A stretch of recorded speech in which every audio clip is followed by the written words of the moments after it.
అతన్ని ఒక టూల్గా ఒక ఆయుధంగా మాత్రమే తెలుగుదేశం పార్టీ వాడుకోవడం జరిగింది. సో అడ్మినిస్ట్రేషన్లో అతనే చెప్పడం జరిగింది తన రోల్ ఏమీ లేదు అని, ఏదన్నా కానీ పోరాటాలు దానికి అని చెప్పేసి. సో తన గొంతును తనకున్న ఆ సినిమాకున్న క్రేజ్ని మాత్రమే తెలుగుదేశం పార్టీ వాడుకొని ఆ రోజు సక్సెస్ కావడం జరిగింది. ఈరోజు పవర్లో ఉన్నాడు కాబట్టి తెలుగుదేశం పవన్ కళ్యాణ్ యొక్క బలహీనత కూడా వాళ్ళ నమ్ముకున్న ఫ్యాన్స్కి వాళ్ళందరికీ కూడా అర్థమైంది కాబట్టి డెఫినెట్గా he's going to be Jio.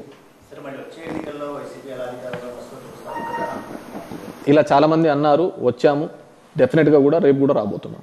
మేము గెలిచిన వాళ్ళని పీక్కొని మళ్ళీ వాళ్ళు సంబరపడుతున్న పరిస్థితి. మా ప్రస్థానం 12 ఏళ్ళ రాజకీయ ప్రస్థానానికి 40 ఏళ్ళ తెలుగుదేశం పార్టీ ప్రస్థానానికి చూడండి. ఒక జగన్మోహన్ రెడ్డి మేమే అంత బలహీనంగా ఉండింటే, మేమంత బలహీనమైంటే అంతమంది కలిసి రావాల్సిన అవసరం ఏముంటుంది చెప్పండి.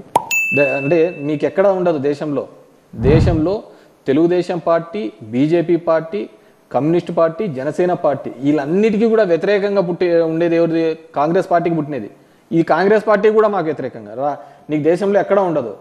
ఒక ప్రాంతీయ పార్టీని నిలువరించడానికి ఇన్ని పార్టీలు, జాతీయ పార్టీలు, ప్రాంతీయ పార్టీలు ఏకం కలిసి వస్తున్నాయి. అయినా కానీ వి గాట్ ద 40%. ఇంతకు మించి మేము ఇంకా కిందికి దిగజారేది ఉండదు, ఇంతకు మించి పైకి పోయేదే ఉంటుంది. కాబట్టి డెఫినెట్గా వీఆర్ కమింగ్. మా పార్టీ ఎస్టాబ్లిష్ అయినదే ఒక డిఫరెంట్ సినారియోలో అయినది, మిగతా పార్టీస్ లాగా కాదు. మా నాయకుడిని 16 నెలలు జైల్లో పెట్టారు. ఆస్తులు అప్పుడు కూడా ఈడీను, సిబిఐ, సోనియా గాంధీ గారు సీజ్ చేశారు. వి బౌన్స్ బ్యాక్ కదా, ఎనికి రిటర్న్ అయినాం కదా. సేమ్ ఇంతకు 3 ఇంతలుగా రిటర్న్ అవుతాము.